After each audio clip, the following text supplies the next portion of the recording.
Olá, meu nome é Zilá Carvalho, sou professora de arte da Rede Municipal de Uberlândia e venho dividir com vocês a minha primeira experiência com um grupo indígena da etnia Pataxó, no sul da Bahia, especificamente na cidade de Porto Seguro, no ano de 2011. O meu propósito foi conhecer o grupo e, com isso, aprender sobre a cultura indígena, especificamente desse grupo, porque, enquanto professora, eu iniciei trabalhando sobre cultura indígena, mas não como da forma correta que deveria. Eu passei a ensinar como foi no passado, né? Eu aprendi que o indígena é único, com uma sainha, um arco e flecha e um cocar. E aí eu venho descobrir que cada etnia tem a sua especificidade, né? E então eu acho que para me ensinar na sala de aula, eu tenho que desconstruir esse estereótipo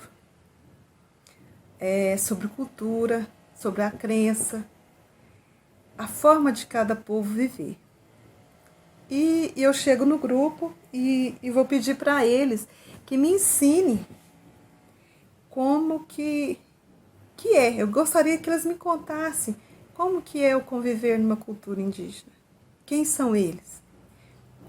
E o que eles desejavam que eu trouxesse para a sala de aula, que eu ensinasse da forma correta. Quem são os indígenas brasileiros? Em 2008 a gente teve um avanço, que é a Lei 11.645, que veio contemplar, para mim, magnificamente, para assegurar o ensino da cultura e da história do povo afro-brasileiro indígena nas escolas, na sala de aula. Isso foi muito importante para ajudar a gente a ver com os outros olhos, a mudar aquele livro prontinho que vem com o indígena lá do arco e flecha, que vive na mata, que não pode estudar, né? E aí mudar essa forma de lecionar. Isso para mim foi fantástico, essa mudança, né? Então, quando eu conto isso tudo, por que eu estava lá e qual que era o meu objetivo, alguns me aceitaram, alguns não, mas eu abracei quem me aceitou e fui à luta, né? Vamos desbravar o que para mim era novo. Então eu fui aprender a tocar, a soprar alguns apitos, que para mim foi um momento único, onde que até as crianças vinham, né? E apitavam, assopravam os apitos na minha frente, como se diz, olha, você é adulta. Eu sentia assim, você não sabe, olha que eu, uma criança, sei. Eu me sentia assim, olha, eles estão zombando de mim de certa forma, mas numa forma delicada. Eles vinham, me ensinavam a soprar os diversos tipos de apito. Cada apito, o som de um pássaro, eu não sabia nem decifrar, nem sei quantos pássaros existem, mas foi muito interessante, né, eu ter aprendido essa parte. Faz o som do anum, pássaro preto.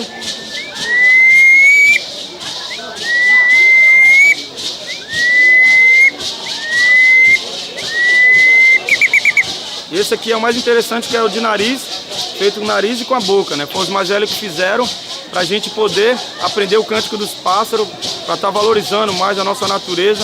Antigamente a gente caçava, né? Fazia o som dos pássaros, ele vinha até nós e a gente caçava para buscar para alimentação, né? Mas como hoje o Pataxó não vive mais da caça, como eu falei, da agricultura, da pesca e do artesanato, e esse aqui eu vou estar ensinando para vocês, que é um dos sons mais legais que eu gosto.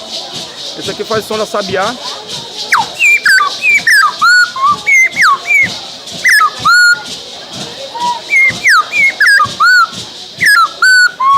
Outra foi aprender a atingir.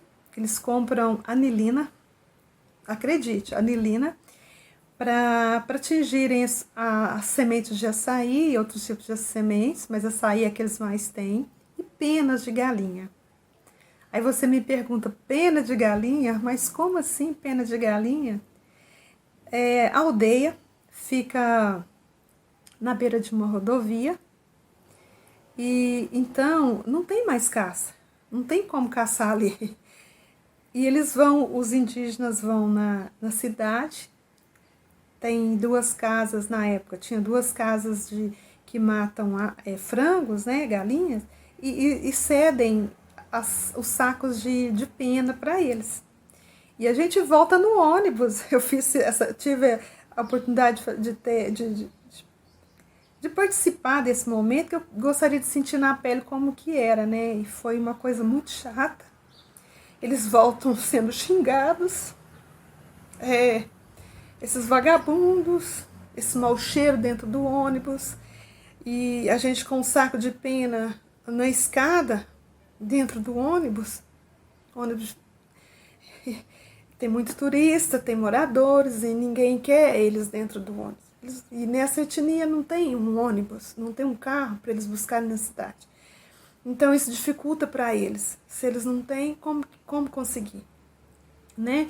Mas aí a gente chega na aldeia, divide essas penas por tamanhos, já tem as latas com água fervendo para colocar as miçangas e as penas para tingirem, né? Depois a gente põe para secar. Eles fazem as colheres também com coco. Esse eu já não fiz, mas eu via esse artefato sendo feito.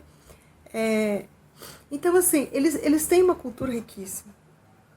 Eles sabem fazer coisas que a gente menospreza, mas são muito inteligentes, como qualquer ser humano. Então, assim, isso para mim foi muito importante, ter vivido esse momento com eles. Fui conhecer a escola, né, como uma professora, tem a escola na aldeia, só que a escola fica do outro lado da rodovia, que eu achei assim, uma coisa delicada, atravessar com criança. Essa escola, ela é da educação infantil, ao Fundamental 2, o 9º ano,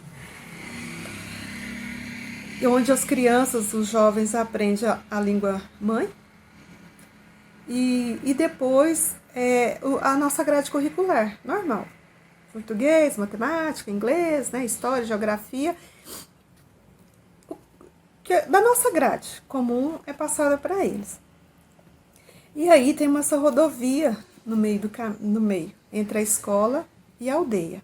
Então eles atravessam, vão, assistem ela do outro lado e voltam. Estudar lá, eu acho assim que eles dão muita importância ao estudo. Eles querem mostrar que são capazes. Enquanto muitos jovens do nosso grupo, às vezes não dão valor, não aproveitam o momento que tem para estudar, sabe? Mas é muito gratificante ver a forma como eles conduzem. Participei de danças, né, do ritual. Conversei com eles, uma coisa que eu achei muito triste e que eu pedi muito para eles não deixarem isso dominá-los, a questão da doutrina, porque dentro do grupo, o que eu vi? Várias religiões foram lá dominá-los. Católicos, adventistas, Testemunha de Jeová. A menina que vai ser a pajé no futuro, ela participa da Testemunha de Jeová. Eu comentei com ela, como que você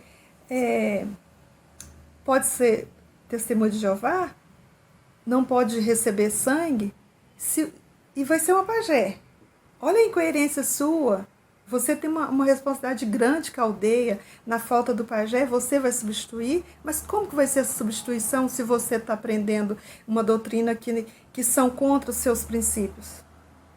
Então, essa reflexão vocês têm que fazer e parar de discutir entre vocês. Isso tem que ser muito importante, que vocês se unam, porque o grupo é pequeno. E se quebrar por causa do branco que vem aqui cada um querer doutrinar vocês, isso não está legal, não é interessante isso, né? E que quem vem de fora tem que respeitar vocês, a doutrina de vocês, a forma que a espiritualidade que vocês têm. Isso já está enraizado em vocês, não tem como chegar aqui e querer mudar. Isso é europeu, isso é de outras, América do Norte, sei lá de onde que vem, mas isso não é da etnia Pataxó. Aí eu voltei em 2012, 2014. Cada vez que eu voltei na aldeia, eu pude mostrar meu amadurecimento enquanto profissional. E sempre que eu voltava, eu levava um feedback de como eu tinha já mudado a forma de lecionar, de ensinar sobre a cultura indígena em sala de aula e deixando para trás um estereótipo de quem são os indígenas brasileiros. E agora, mais recentemente, em 2020, eu voltei na aldeia e eu pude mostrar de uma forma mais madura, mais segura, coesa, né? Uma forma coesa, mais aprofundada sobre os povos indígenas. E aí eu já contei outras histórias de outras etnias, de outros parentes. Já fui considerada como um parente dentro da aldeia Pataxó. E mostrar para eles que meus alunos, hoje, eu fico muito orgulhosa disso, são alunos diferenciados, porque eles já entenderam que o indígena ele tem direito como qualquer ser humano. Ele vai para a aldeia, ele vem, trabalha, como se fosse uma fazenda, eu vejo assim. Eu falo muito para os meninos, eu vejo que uma pessoa que vai para a fazenda e trabalha e volta para a cidade, tem também seu trabalho aqui. Pode se formar em qualquer profissão que goste, não é proibido isso. Pode ter celular, pode usar roupa, pode comer o que quiser. Ele pode ir e vir aonde quiser e não vai deixar de ser índio. Esse eu acho que é assim, a minha missão, de mostrar que temos um grupo fantástico no nosso país. Eu brigo muito porque a gente aprende línguas estrangeiras, europeias, né? É o top do top, e não aprendemos a língua do nosso povo. E eu luto por isso, que eu quero que em cada região seja ensinado a língua de cada etnia. Eu acho que as pessoas daquele lugar têm que saber suas origens, têm que saber a língua do seu povo. Inglês é tão longe, francês, italiano, espanhol, e por que não uma chacali, um tupi, guarani, né? Um pataxó, um caiapó, um chavante, chacriabá? Por que eu não posso aprender uma língua do meu povo, da minha região, né? Mas isso é com o tempo, já estamos avançando, é um degrau de cada vez, mas eu fico feliz, porque o que eu fui buscar no passado eu consegui.